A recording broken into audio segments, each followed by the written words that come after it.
यस्मान्नोद्विजते लोको लोकान्नोद्विजते च यः हर्षामर्ष भयोद्वेगैर् मुक्तो यह सच में प्रियः।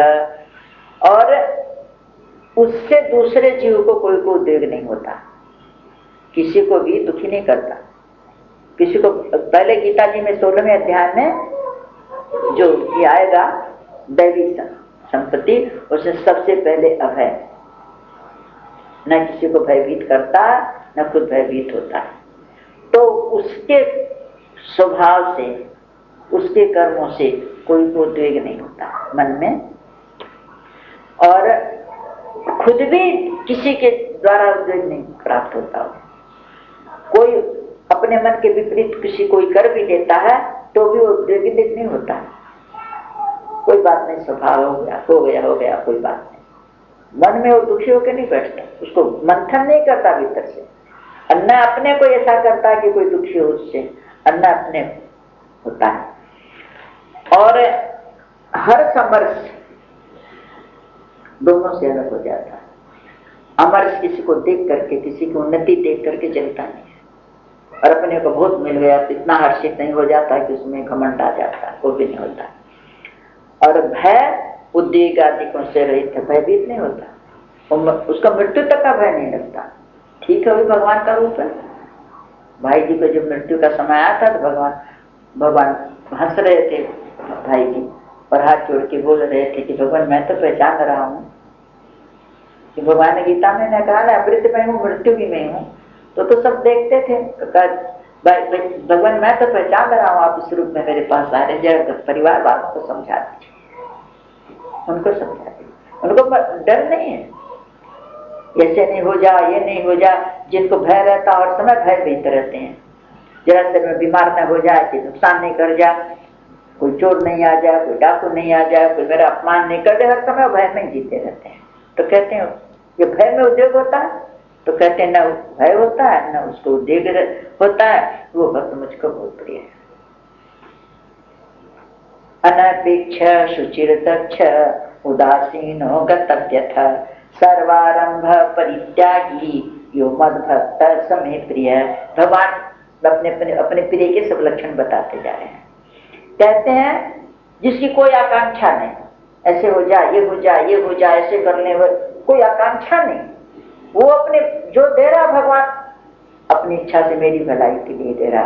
आकांक्षा, क्योंकि इच्छाओं का तो कोई नहीं है, आकांक्षा तो बढ़ती एक पूरी हुई दूसरी तीसरी, इसकी कोई सीमा नहीं है। तो कहते हैं वो आकांक्षा से रहे, और बाहर भीतर से शुद्ध है, चतुर है वो। तो बाहर भीतर से शुद्ध का मतलब बाहर शरीर की आदि शुद्धि है, स्नान से, मिट्टी से, साबुन से, ये शुद्धि है, वस्त्रों से। अच्छा, भीतर अंतःकरण की शुद्धि, हृदय उसका शुद्ध है। और चतुर है, दक्ष है अपने काम में, मतलब जो काम पहले करना उसको पूरा कर लो। चतुर वो है कि आया मनुष्य जीवन लेकर के तो भगवत प्राप्ति का जो मेरा मार्ग है वो नहीं छूटे, वो दक्ष है, घाटा नहीं जाने देगा, और किसी का पक्षपात नहीं करेगा, सब पे बराबरी है, किसी के पक्षपात नहीं देगा। और दुखों से छूटा हुआ है, दुख उसके पास नहीं है, दुखी नहीं होता। दुख आना अलग बात है, दुखी होना अलग बात है। कहते भगवान के भक्त दुखी नहीं होते थे, क्या उनके घर में जन्म नहीं होता है, उनका मरण नहीं होता, कि कोई बीमारी नहीं आती, घाटा नफा नहीं होता, सब होता है, लेकिन वो जानता है कि तो होगा, आता जाता रहेगा, भीतर से दुखी नहीं होता। तो क्या है कि वो कर्म भी उसको दुखी किए बिना लौट जाते हैं, फल दे जाते हैं, लेकिन उनको दुखी नहीं कर पाते। और सर्व आरंभों का त्यागी है, मतलब कोई भी काम को, जो भी कर्म कर हो रहा है, शरीर से, वाणी से, मन से, बुद्धि से, उसका कर्तापन नहीं बनता। मैं करता हूं, मैं करूंगा, ये नाम होगा, ये फल होगा, वो उसके मन में कुछ नहीं हो रहा है। तो सर्व आरंभों का त्यागी हो, किसी चीज का अपने बल पर आरंभ ही नहीं करता, वो मेरा भक्त मुझको प्रिय है। जो होता है मैं करता हूं, कर्मों में कर्तापन का अभिमान नहीं रखता, वो किसी उसका कोई आरंभ ही नहीं है। वो जो होना है वो होता है, जो नहीं होना है वो नहीं होता। उसके मन में अभिमान नहीं रहता कि मैं ये कर्म करूंगा, मैंने किया, उसको ही नहीं रहता।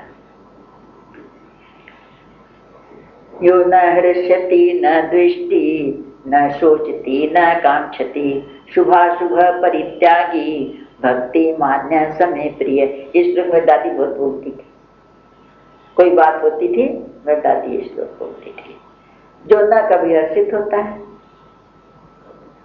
न किसी से द्वेष करता है, न किसी बात के लिए शोक करता है, न किसी चीज की कामना करता है, न हृष्यति न द्वेष्टि न शोचति न कांक्षति। शुभ और अशुभ दोनों कर्मों का त्यागी है वो। शुभ कर्म हो रहा है उसमें भी कर्तापन नहीं है, अशुभ हो गया उसका भी कोई कर्तापन नहीं है। तो जो इस तरह से भगवान कोई चीज की कामना नहीं करता, किसी चीज का आरंभ नहीं करता, अपने को कुछ करता ही नहीं मानता, उसे चाहे शुभ कर्म हो चाहे अशुभ कर्म हो तो दोनों ही त्याग हो गए उससे।